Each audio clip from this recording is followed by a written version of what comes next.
Hello and welcome. My name's James Whitcomb. I'm the candidate coach. And thanks very much for joining us today for our live workshop, Optimise.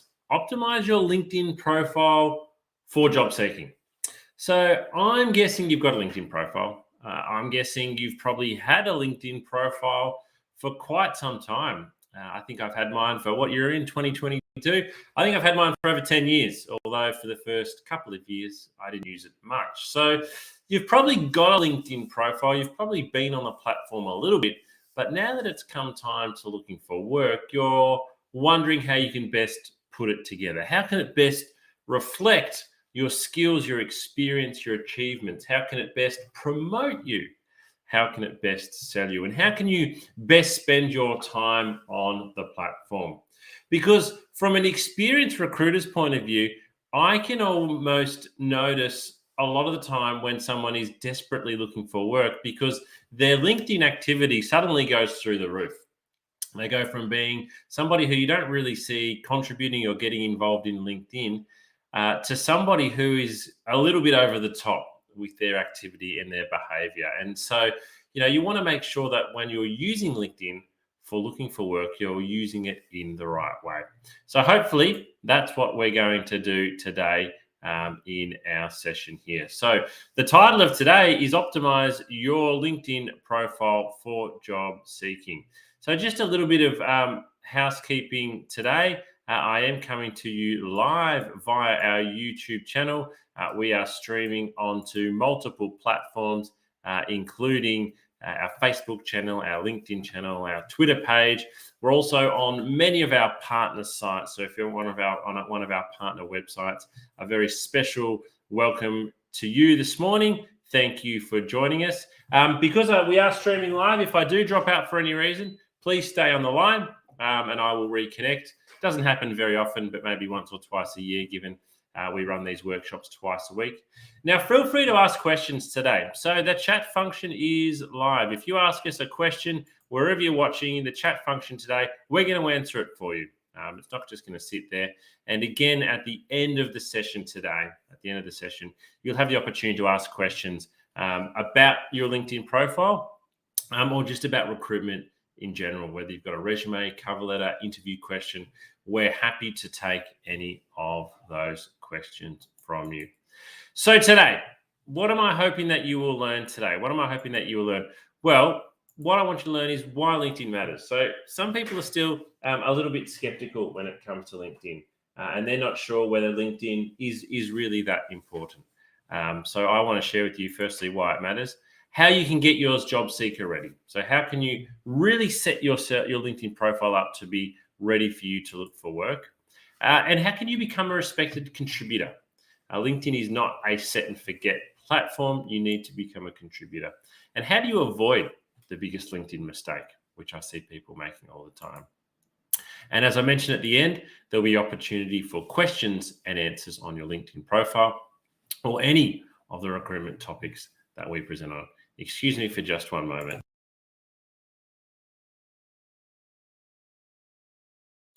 Alrighty, so a little bit about me before we do kick things off. Who am I and why am I presenting? If I do look like I'm looking over here to the right a little bit today, that's because where my presentation screen is. But I'm a director at Smart Recruitment and have been in recruitment since December 2005, which means over 16 years, coming up to 17 years. In that time, I've conducted 3,000 interviews, 600 group assessments, and placed 1,000 people into work. And when I look at interviewing that many people, we're probably looking at tens and hundreds of thousands of resumes over that period of time. And often we're looking at LinkedIn profiles too.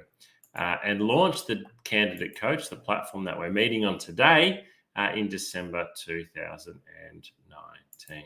Alrighty, so let me ask you a question. Feel free to type this into the chat function wherever you're watching. What score would you give your LinkedIn profile out of 10 if you had to give it a score? Do you think your LinkedIn profile is pretty good? Are you sort of towards an 8 or a 9? Maybe it's a 10 out of 10. Maybe you're just attending this workshop today just to make sure there's something that you haven't missed, but you're fairly comfortable with the way your LinkedIn profile is set up. Maybe you're at the start. Maybe you're just creating your LinkedIn profile at the moment and you kind of don't know where to start. and so you're giving yourself a low score. Or maybe you're sitting in the middle, you've got a LinkedIn profile, it's got some information there, but look, it's just not getting any cut through, and it just doesn't seem to be adding any value to you at the moment. So give yourself a score. Feel free to type it in. Would love to see how everybody rates their own LinkedIn profile at the moment. All right. So why are we running this session? Why do you think you need to optimize your profile for job seeking?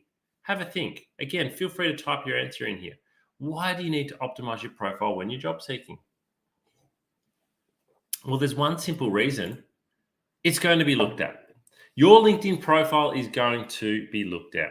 Now, whether or not you think that is the right thing to do, whether or not you think that's politically correct, whether you think that's appropriate or okay, LinkedIn is a public social media platform. You can choose to be on there. You can also choose, as I'll show you, to keep yourself private and hidden if you would like. If you don't, guess what? Everyone can see your LinkedIn profile. And guess what? Recruiters, hiring manager, that person you're going for an interview next week, they're probably going to look at your LinkedIn profile.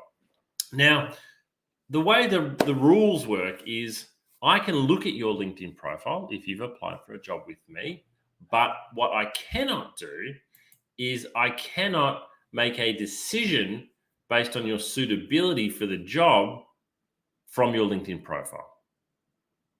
Now, that sounds really complicated and hard to do. So how do I actually separate those two things? I've seen your LinkedIn profile. You're applying for a job. I'm actually not allowed to put the two of them together. That's what the law says. But guess what? It's actually impossible to do. Even if I'm a very experienced recruiter and I'm really conscious of doing that, I've still got what's called unconscious bias. Everyone has unconscious bias. And when I've seen your LinkedIn profile, perhaps when I've seen your photo, it brings up unconscious bias in my own mind. So you need to be aware and you need to acknowledge, you need to accept that your LinkedIn profile is going to be looked at. If you don't want it to be looked at, turn it off or delete it. Don't have one at all. I wouldn't recommend that, but that's what you can do. So kind of for the rest of the workshop today then, how do we embrace that fact? Okay, prospective employers are going to look at my LinkedIn profile. Let's turn it into an advantage. Imagine if I had the best LinkedIn profile out of everybody who's applied for a job. Would that make a difference?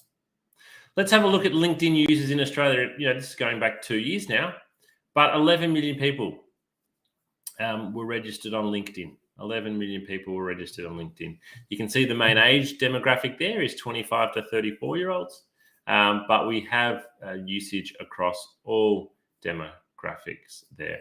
So it's being used. It is very, very common. It's obviously the most common, I guess, corporate social media platform, if you want to call it that. It's certainly more corporate than LinkedIn. It's more corporate. It's more corporate than Facebook, Instagram, Twitter, obviously TikTok. Certainly starting to see a lot more of that type of content on LinkedIn. It is maybe becoming slightly less professional, but it is still a very important tool for you to use.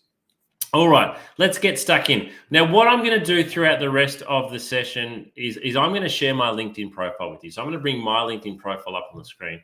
Actually, it's my LinkedIn profile from a couple of months ago. I continue, as I'll talk about today, I continue to edit my LinkedIn profile because it's a live thing. It's like your Facebook profile. You can change your profile picture. You can change your background picture. You can change your details.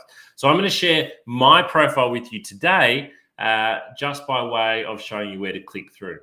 Now, I have worked on my LinkedIn profile a lot. I think I've got around about 18 to 19,000 followers. I'm really proud of that. I think that's because I would like to think it's because I produce some good content, but I've worked really hard on my LinkedIn profile over a decade, really, to establish myself on the platform and to build my followers. So I'm going to share with you a little bit of an insight into my LinkedIn profile. So you'll see it on the screen here and you'll recognize this view. This is what you see on your own home screen a lot of the time, how your LinkedIn profile looks up. So what I'm highlighting to begin with, up in the top right-hand corner there in the yellow, you'll see it says here, edit your public profile and your URL. So that's what we're going to click on, edit your public profile and your URL. And again, you can come back and watch the steps from today's workshop again, because this video will go straight onto our YouTube channel once it's completed. So we're going to click on that essentially. We're going to click up here on edit public profile and URL. That then brings us to this next screen here. Now, we're going to work our way down the right-hand side of the screen here. I want to start off by highlighting at the very top here, you can edit your custom URL. So your URL is the actual address of your LinkedIn profile. So as you can see here for mine, it's linkedin.com/in/james-whitcomb-30B69213. Now, I've actually personally not made the effort to go and customize my URL, but I probably should. You can too. So you can just have linkedin.com/yourname1 or whatever you like it to be. It doesn't have to be really long. I'd really suggest that you do that, particularly if you are including your LinkedIn profile on your resume or your cover letter. I know a lot of you are. Many of you are actually including it on there as a hyperlink, which looks really cool. But if you're sharing your LinkedIn profile, customize that URL. It looks professional. It looks neat. It kind of helps to make you look like, you're savvy. We've then got edit content. So as it says here, this is your public profile. To edit its contents, update your profile. So that's what we're going to do. So first of all, edit visibility. So as it says here, you control your profile's appearance.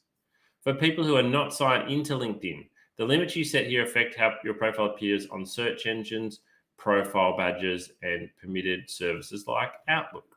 So a couple of things we can do here. When we go into edit content, we choose what people are logged in see. When we go to here, we're editing our visibility. So first of all, your profile's public visibility. We've turned it on. Now, if you're really worried that you don't want people to look at your profile at all, maybe just while you're looking for work, you can turn it off. Make your profile invisible. I probably wouldn't suggest you do that though. I would much rather you embrace LinkedIn because I think you've got far more to gain than you have to lose. Far more to gain by having a good profile than what you've got to lose by being worried about it. But we can actually choose here who sees what and what we show. So if we've got it on, what do we want to show? The basic stuff's required. So name, number of connections, and region. But we can see who sees our photo. So maybe you are like, look, I don't want people to see my photo, particularly when I'm looking for work. So we can actually choose. We can have only first degree connections. So that's the people you were connected with already. That's people who you connect with. Only they can see your photo. Therefore, people can only see your photo if you choose to accept them. Maybe your network. So your network is your connection up to 3 degrees away from you. That is a lot of people. That's probably nearly all of Australia, the way LinkedIn works. Or all LinkedIn members. Now, public. So all LinkedIn members on or off LinkedIn. Your content can be visible and in search results like Google and Bing. So what are people going to see? So here we can turn things on and off. Background photo. That's the photo up the top here. Headline. Websites, summaries, article and activities. Our experience. So that's a big part of LinkedIn. Do we want to turn that off? Or do we want to have the current experience headline, but not the details? So on and so forth. So you, in summary, can really control who sees your LinkedIn profile information. The great thing about this is it's not something that you can't just change temporarily. It is. You can come and change it for one day if you want, 1 hour, and then you can revert it back. So if you want to edit some of these settings just while you're looking for work, go ahead and do that. Your LinkedIn is a fluid tool. You can come back and change it later on. All right, so let's get into actually some of the details then. So what we've got here is the header or the banner image. Now, LinkedIn offer you some options here. You can choose from their portfolio. I'm not sure how many they have there at the moment. I think it was half a dozen last time. But what I'd really encourage you to do is to customize and make your own. See, I've made my own here. It just says the candidate coach with the website. When I'm doing more work on behalf of Smart Recruitment, I change it back to Smart Recruitment. But if we have a look, I want to take you to a website here, and you'll see it in the top left-hand corner called Canva, canva.com. And what we can do here is we can type in LinkedIn banner, and what comes up for us is a whole range of LinkedIn banners. So as you'll see, they're all that long horizontal style. Now, Can I zoom in a bit? I've got a big presentation screen. No, it's not going to change. I'll zoom into one in a moment. Now, what you'll notice if you just scroll down here, first of all, you've got, I don't know, there's probably hundreds, there's maybe thousands that we can choose from. And then we can edit them and we can upload them as well. So I might just pick one here to show you how easy it is to edit one of them. So let's say I like let me just pick one that I probably would use. This one here is pretty cool. Let's have a look at this one. Alrighty, so clicked on one particular LinkedIn banner here. That's Rufus Stewart. Actually, this might not be a great example because all I can do is, oh yeah, I can edit that photo. Okay, all right. So let's say we like this one. Well, first thing we're going to do, we've got to delete that photo of him because it's not me. But as you see, everything here is editable. So I would put in my name. And I would put in the job, I'm a recruiter, so I'd put in recruiter. Any of these things here, we can change around, we can edit. If I want to upload my photo, let me see, where am I? I could put my own photo into this as well. So I can continue to muck around. So this is a really great tool. It is really great because when I'm finished here, I can simply just download it and then I can go and upload that to LinkedIn. So that's going to give you a really nice customized top part of your LinkedIn page, which is going to look really quite different. You don't have to use a photo. I'll just put a photo in there because that's what somebody else has used. So go away, muck around with it. Again, create a couple of different ones that you like. It might change. It will certainly change as your career changes. So we can customize that. And then straight away, when I see that on someone's LinkedIn profile, to me, I'm like, okay, they care about their profile. They want to stand out. They want to look a little bit different. And this is a great way of doing so at the top of the page. All righty. Now, your profile photo, it is friendly and professional. That's it, friendly and professional. So the most important thing probably there is the professional part. It's not a photo from you at a wedding or the football. It shouldn't have anybody else in the photo. It shouldn't have your pet in it unless you're a vet, for example. But as you can see there, just a friendly, approachable looking photo, and it's a headshot. Who are you? So right here, so what I've got written here is agency director and candidate coach. You've got a number of characters here. You can change this around. Again, people think, oh, I can only put one thing in here and I can never change it. If you're looking for work at the moment, put accounting graduate looking for work. Be bold, be brave, be obvious in terms of what you are looking for at the moment. And then when you get a job, guess what? Come and change it because you're no longer an accounting graduate looking for work. You are an accountant. So this information here, you can play around with. Likewise with the about section, I want you to really make a statement here. Really make a statement. So I've written that I'm passionate about recruitment and finding the very best staff for our clients. That's what the best agencies do. And I'm just as passionate about coaching candidates and giving them the very best chance. Now, if you're looking for work, make a statement here. So maybe you're expanding. If you put accounting graduate looking for work, maybe put high distinction accounting student actively looking for work in Melbourne, really passionate about, and mention what you're really passionate about in terms of recruitment. So here we are making a statement. Again, when you've landed a job, come and change it. Or if it's not working and you want to change it after 3 days, you can come and change it again. But this is really important part of your profile. It's right up the top here. What you can see on your screen here now is kind of like the front page of your resume. It needs to be bold. It needs to be eye-catching because if you don't have good information at the top, people aren't really going to feel like scrolling down. So make the most about this. Just because it's words doesn't mean it can't be really powerful. Alrighty, now the featured section, a lot of people kind of don't understand the featured section or know what to do here. So LinkedIn allow you to put multimedia here, basically. So you can choose to put a YouTube video if you like. You can choose to put a news link. You could choose to put an article, a document if you like. What I've got here is a couple of things. So I was fortunate enough to win an industry award a couple of years ago. And that was an article talking about it. And that was a video from the awards ceremony, an interview that I gave.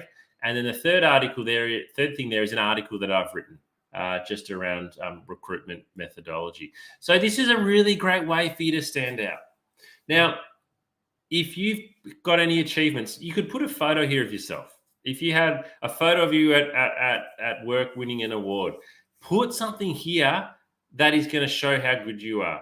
Maybe I don't necessarily put your academic transcript, but maybe something along those lines to really highlight if you're a student, some things you've done, or if you're an employee, some awards you've done. Find something here. Find something here to make yourself stand out.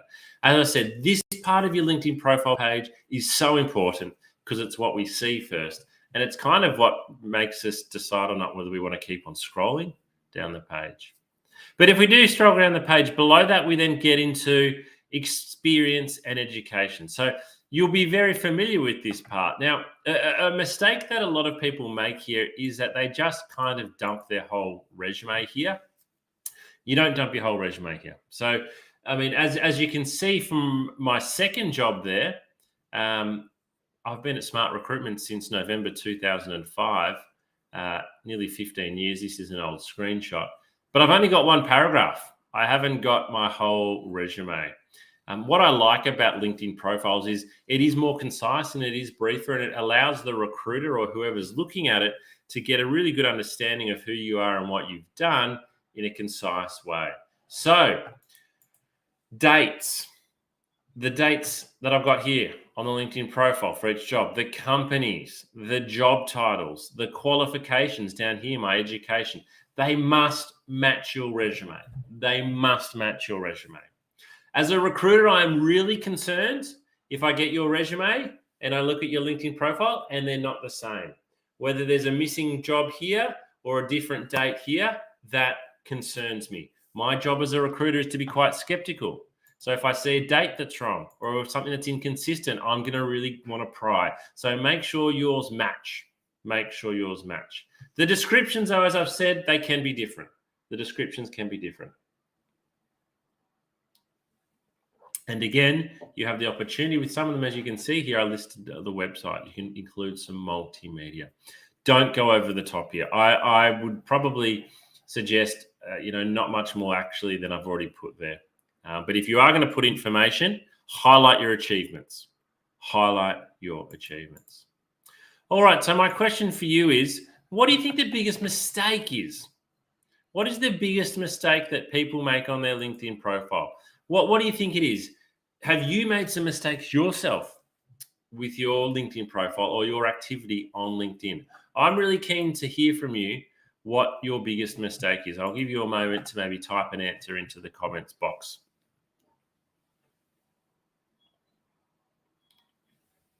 So the biggest mistake that people make with their LinkedIn profile is that they go and they set up their profile and they spend 20 hours getting it perfect, and then they do nothing. They do absolutely nothing. They maybe log in, they have a look around, and then they leave. LinkedIn is a social media platform. Think about Facebook. Think about Instagram. You can go on there and you can scroll and scroll and scroll and scroll, and you can be entertained. But if you're not contributing, people are not interacting with you. LinkedIn is a social media platform. It needs you to contribute. You are going to get 10 times more value out of LinkedIn if you contribute. So what do I mean by contributing? Well, there's several ways here. As you'll see at the top, we can start a post. And we can start a post by uploading a photo, a video, a document, writing an article, or just sharing a thought. They also offer, what do you talk about today? So what do you want to talk about today? And below that, you can see these buttons as well. We can celebrate an occasion, find an expert, share a profile, add a job, create a poll, or offer help. If you want to become respected on LinkedIn, you need to contribute. People are not going to follow you. People are not going to interact with you. People are not going to think you've got a great profile if you're not contributing and interacting. So what I would really encourage you to do is to be regular and to be systematic. It doesn't need to be 3 posts a day. It doesn't even need to be daily posting. I would say twice a week is probably the sweet spot, maybe even once a week. But so let's say 1.5 times a week, or maybe we're saying 6 times a month posting on LinkedIn. Now, posting on LinkedIn can be as simple as share an article that you're interested in. So what I'd really encourage you to do is think about your purpose. So if you're looking for work at the moment, you want to appeal, to job seekers as somebody who's a good candidate, who knows their industry and knows their market well. So maybe you're sharing some interesting articles, some industry news, something that's up to date, and saying, hey, network, I read this article. I found it really interesting. What are your thoughts? It can be as simple as doing that. It can be as simple as copying and pasting. What happens over time is people start to notice, and they're not going to notice in an obvious way, but you start to become known for sharing good content, even if it's only copying and pasting links from other sources. So the other way we contribute is by interacting, and this is even easier, simply liking people's posts, liking, commenting, or sharing. Sometimes I deliberately scroll down my feed and like the content of people whose radar I want to get on. So if you're looking for work at the moment, go and interact with the posts from the people who you want to work for. Write a comment. Guess what? They'll probably read your comment. If they've made a post, you write a comment, they will probably read it. Guess what? They've just noticed your name. So contribute, share, tag people, put your thoughts in. It's a really good way of standing out on LinkedIn and getting noticed. Now let's talk about connecting with people. This happens a lot. I will get today probably a dozen LinkedIn connection requests. This is often how they come across. This is a really common way for them to come across. Hi, I'm looking for engineering jobs. My resume is attached. Mark. Now, in some ways, good on Mark. He's actually reaching out. He's not sitting at home doing nothing. He's looking for work. But he's approached me really poorly. I would not reply to Mark. That might sound really rude, but I get a lot of these a day. And so I'm probably not going to take the time to reply to Mark, because, as I'll show you now, he's not taking the time to actually write to me properly. Here's what Mark should have written. Hi, James. So straight away, you'll notice the difference. He's used my name. There's no reason on LinkedIn to not use the person's name. I really enjoy the content that you share here on LinkedIn, especially your recent article about resumes. So he started off by paying me a compliment, a great way to start off a message. And that's easy for him to find if he's looked at my profile. Due to COVID, I'm unfortunately in the employment market. I'm a trained engineer. However, to get busy again, I'd consider most work. Where do you think the best place to find work is at the moment? Thank you, Mark. So this is great. In that second paragraph, he's told me that he wants engineering work, but guess what? He's open to anything. And he might have been in that first message on the left there, but I don't know. And then he's actually asked me a question. He's trying to engage me. Where do you think the best place is to find work at the moment? So guess what? If I get the message on the left, I wouldn't reply. If I get the message on the right, I probably would reply. Now, the reply I send might not necessarily help Mark much, blah, blah, blah, but he's going to get a reply. He's going to get a communication chain going. I'm probably going to have a look at his LinkedIn profile. So use something like the template on the left. You can approach people on LinkedIn. You should approach people on LinkedIn, but you need to do it in the right way. You need to show that you know them, pay them a compliment if you like, tell them what you're looking for and go into a little bit of detail, but also show that you're open and ask an open-ended question. Ask an open-ended question. It won't get you, if you send 100 of these, you won't get 100 replies, but you'll get enough. I guarantee it.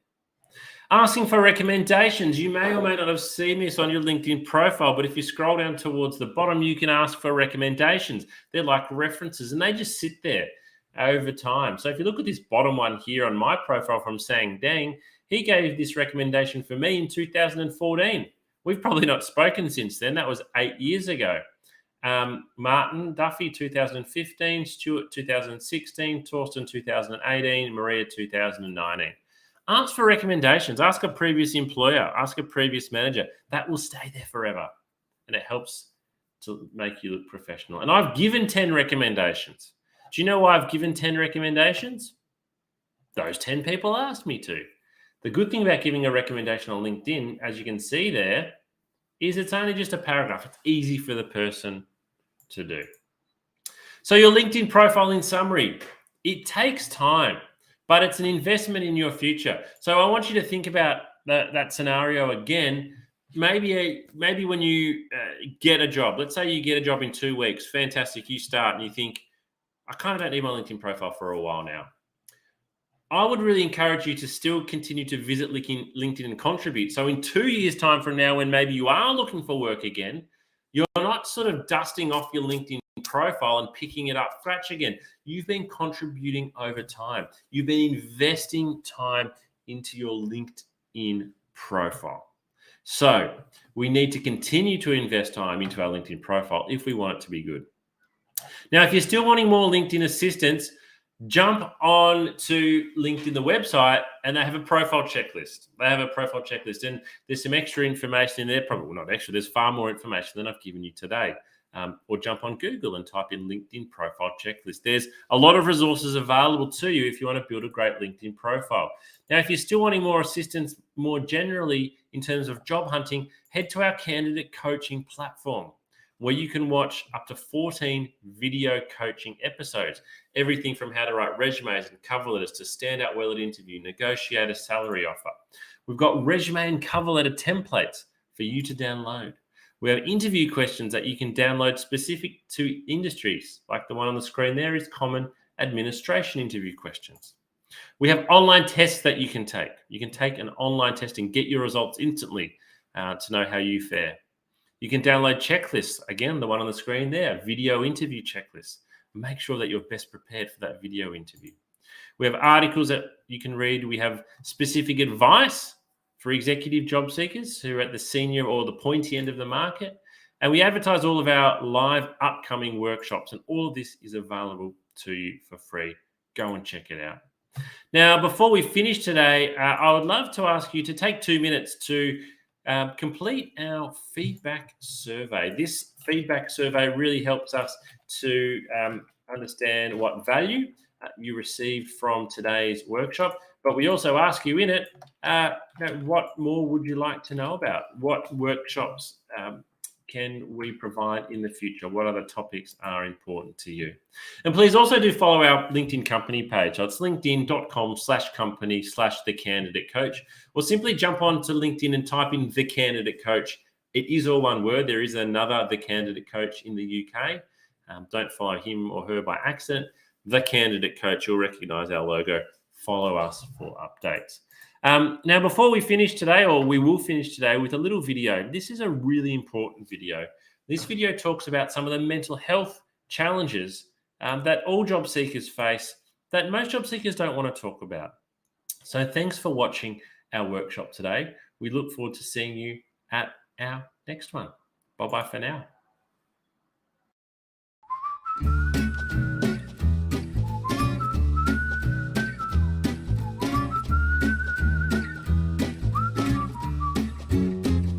If you're not feeling terrific at the moment and you feel like your mental well-being has taken a little bit of a dip, please remember this is not going to last forever. There's lots you can do to manage your mental health and get back on top of it.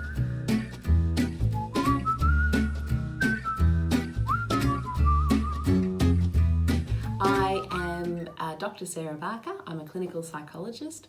I've worked in workplace mental health with Black Dog Institute for the past 7 years.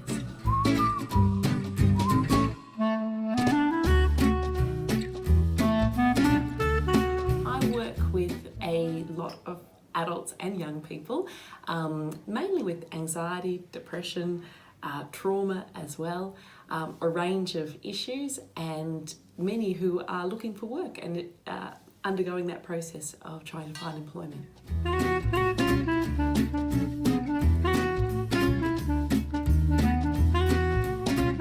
Looking for work causes mental strain because our identity is tied up with our work. Work gives us meaning, it gives us purpose, it gives us company and connection. So it's stressful for lots of reasons looking for work, and it can take a toll on our mental health.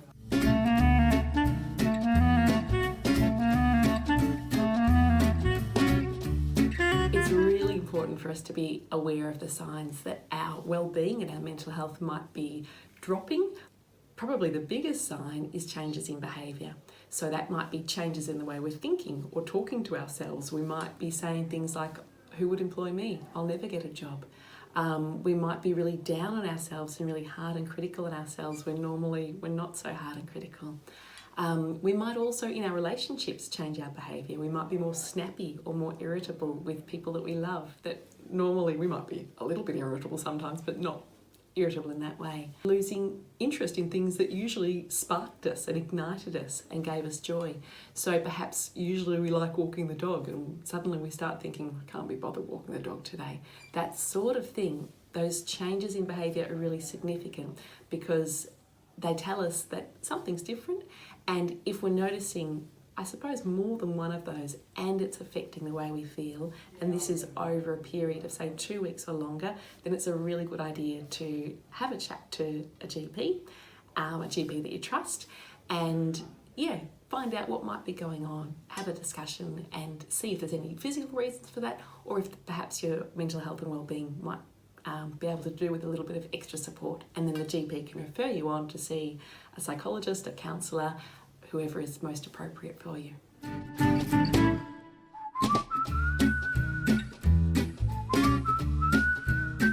There are so many great things you can do to look after your mental health when you're looking for work, and it's really important that you do. My very top tip would be really talking kindly to yourself and being compassionate with yourself. I think when we're looking for work, we can have a lot more questions like, will I ever get a job? Will I ever be employed? It can feel like this could go on forever. So being kind to ourselves and saying things like, it will work out. There will be a day, my efforts will be rewarded. It will just take time. I just need to keep trying. Reminding yourself of your strengths. And that might even be tapping into people you love and asking them what your strengths are, because sometimes it's harder to find them when our mood's a bit low and we're feeling more worried. We can be harder on ourselves. I think that routine is really, really important to our well-being. When we're looking for work, we mightn't have such a regular routine because there mightn't be a 9 to 5 start and finish time for a job, or there isn't. So instead, thinking about looking for work as a job in itself can be helpful. Having a start time and a finish time can be really helpful, and some set tasks that you hope to achieve that day. Purpose is really important too. So purpose might come through routine, but it can also come through other things. Meaning's really important, and our work gives us meaning. So when we're looking for work, meaning mightn't feel like it's there as much. Part of what we can do is infuse those tasks with meaning. So I am doing these things today, I'm looking for work, and that is meaningful in itself because there's an end goal to this. It will be something that's good for me and good for the people that I love as well.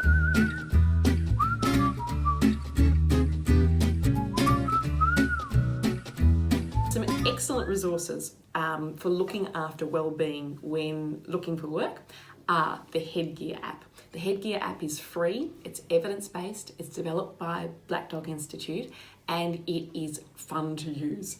It uses mindfulness, so a technique to really help us relax and reduce physiological arousal, which can often occur when we're feeling anxious.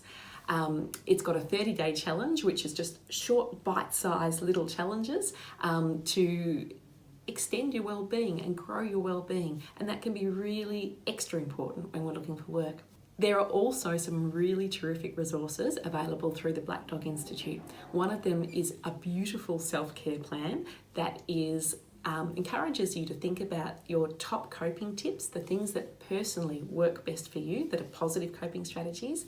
Another really good resource is through Beyond Blue, and they've got some excellent resources to look after mental health while looking for work, and also when people are recently out of work as well.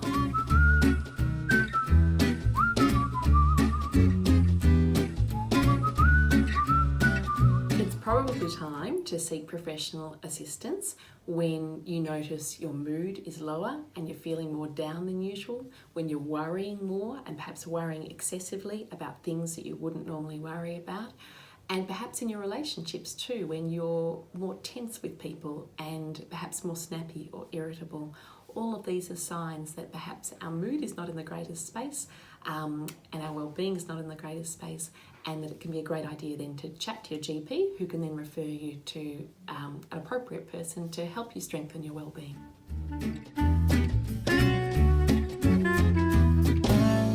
It's very common for people to have a dip, but please know that that's not going to last forever, and that there's lots you can do through looking after yourself, but also through getting access to professional support that can really give you a boost again and get you back feeling good as you're looking for work.